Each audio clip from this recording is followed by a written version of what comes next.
Өнөөдөр багш нарын баярын өдөр. Энэ баярыг олон улсад 24 дахь удаага, Монгол улсад 52 дахь жилдээ уламжлал болгон тэмдэглэж байна. Багш нарын баярын өдрөөр бид биеийн тамирын багш нарын ажлын талаар онцоллоо. Үүнтэй холбогдуулаад манай сурвалжлагч Цолонбаяр дараах сурвалжлагыг бэлтгэлээ. Хүүхдүүд сургуульд орж аав усаг заалгаж эхлэхтэйгээ зэрэгцээд хөдөлгөөний зөв хэвшил, дадал, биеийн хүч, хурд тэнцвэрийн олон зөв эхлэл нь тавигддаг. Энэ бүхний цагаан толгойг ерөнхий улс хурлын сургуулийн биеийн тамирын багш нар заадаг. Цаашлаад тэдний хүсэл сонирхлын дагуу секс дугуйланд хамруулж тэр бүхэн нь дэлхийд цуутай тамирч төрхийн эхлэл болдог. Хүүхдүүд хамгийн дуртай идэвхтэй оролцдог хичээлийн цаг бол биеийн тамирын хичээл байсаар ирсэн. Одоо ч энэ хандлага хэвээр байна.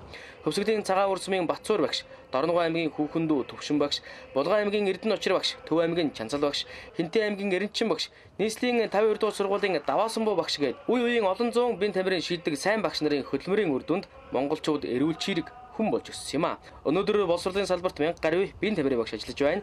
Тухайлбал нийслэлийн 52 дугаар дунд сургуульд биеийн тамирын 8 багш, 3400 орчим хүүхдэд 7 хоногт 160 цагийн биеийн тамирын хичээл зааж байна. Хамгийн түрүүнд тэгэл 6 цагаас эхлээл тэгэл бэлтгэл сургалт орой 6:40 тэгэл сүүлийн цагууд дуусна да. Өдөрт хэдэн цагийн хичээл орж байна? Ямар ангууд орох вэ? Өдөрт болохоор 3, 4, 5 тэгэл ер нь 1-ээс 12 дахь бүх ангийн хүүхдүүдэд тэгэл хичээл орно. Тэгээд нэг 4-5 цаг өдөрт. За тэгээд бэлтгэл сургалтайгаа нийлээд 6, 7, 8 цагууд л орно да. Алс баруун хязгаар Говьалтай аймаг ерөнхий улс хурлын 28 сургуультай, Тус аймагт биеийн тамирын 45 багш ажиллаж байна. Говьалтай аймгийн 1-р сургуулийн биеийн тамирын багш Пүрэв Учрын Болдбаатар биеийн тамирын багшаар аймагтаа ажиллаад 17 жил болжээ. Волейбол, сагсан бөмбөг, хөл бөмбөг, талбайн теннис гээд спортын бүхэл төрлийн секс дугуйлан хичээлүүлдэг байна. Энэ сургуулийн өөрийн сурагч. Тэгээд энэ сургуулиуд төгсөөд биеийн тамирын сургуульд ирсэн явж энэ сургуульд өөрийн сургуульд хөгжиж багшилж байгаад маш их бахархалтай байна. Ихэнх салын одоо хүүхд уралдаан тэмцээн зааландаа л ихэнх цаг өнгөрөөсөн дөө. Энэ цаг үед ч ард иргэдийнхээ биеийн тамирын боловсролыг улам дээшлүүлж, эрүүл саруул хүн артай байхын тулд биеийн тамирын багшийн үнц нь улам нэмэгцээр байна.